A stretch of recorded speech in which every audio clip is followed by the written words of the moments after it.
Hi guys, it's Gabby here. Welcome to my channel, and if you're returning, thank you so much and welcome back. Today's video, I want to talk about how to prepare before you submit your I-130 visa petition.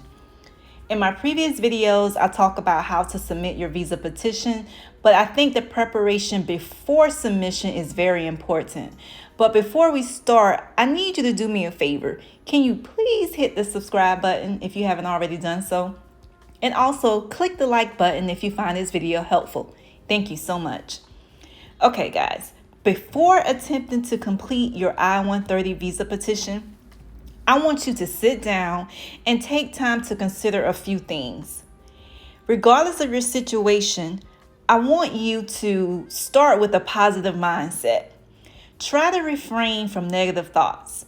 Your mind and the words that you utter are powerful. During this time, you are preparing yourself. You're in a preparation stage for what's to come. Now, although you'll need to think of things that can be considered negative, like possible issues or concerns regarding your case, this is not to wallow in that space, but simply to acknowledge them and create an action plan to address them in an effort to prove the legitimacy of your marriage. I want you to think about your relationship timeline, and within that timeline, think about all the major events you share in person with your spouse and you and your spouse's family. As you revisit these events in your head, start thinking about and gathering any evidence such as receipts, travel itineraries, and pictures about these specific events. But most importantly, start gathering your shared financial evidence. This will be things that both you and your spouse share financial responsibility for. Things such as lease agreements, perhaps your mortgage, joint credit card and banking statements. Perhaps your spouse is a beneficiary of your life insurance or is a dependent on your health insurance.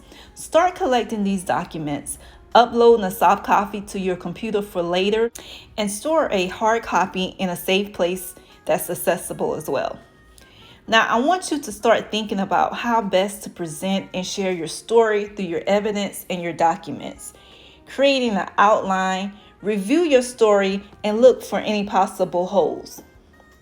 I want you to give your relationship story an honest rating. Ask yourself, are there any issues? If so, what are these possible issues or red flags? Now ask yourself, is there any evidence that you have to address those issues? Let me give you an example. With my husband and I knew a red flag for us would be that I visited my husband only once. But the reason I only visited him once was because I fell ill and could not fly. So we submitted evidence of my hospital and medical diagnosis records confirming my medical condition. So when the question came up, we were already prepared with both an answer and an evidence to back up our answer. Now, continuing along the lines of presenting evidence, if you and your spouse cohabitate and mingle finances, please provide these as it's considered the strongest evidence. This will be evidence that I talked about earlier. So things such as joint banking and credit card statements, mortgages, and having your spouse as a beneficiary on your life insurance policy. If you have these things, please make sure to include them. If you don't have this evidence, don't fret. Just focus on the evidence that you do have. Perhaps focus on showing your family support of your marriage through your pictures. Gather these pictures of you and your in-laws and your husband and your parents and your siblings and friends, perhaps at your wedding. Then also be sure to include pictures of them as well at other family events thereafter. Your goal is to show an evolving story, a natural progression of your relationship. Think of it as a timeline of your relationship. Make it easy for the person reviewing your case to follow your story. You don't want to create room for questions or confusion. Think of your relationship as a storybook. You want to show and tell the beginning, the middle, and the future in chronological order. Tell it as if you were speaking to a class of 5-year-olds, meaning you will spell everything out. You don't want to leave room for assumption or assume that they understand. You want to be sure that they understand. Okay? No assumptions. Now you should have an idea or perhaps an outline of how you can successfully present your case. At this point, you should have a timeline of your relationship. You should have identified possible issues or red flags, and you have researched and collected evidence that can overcome these possible red flags. Or perhaps you don't have specific evidence to speak to your red flags, so then you look at ways to make your other evidence that you do have stronger.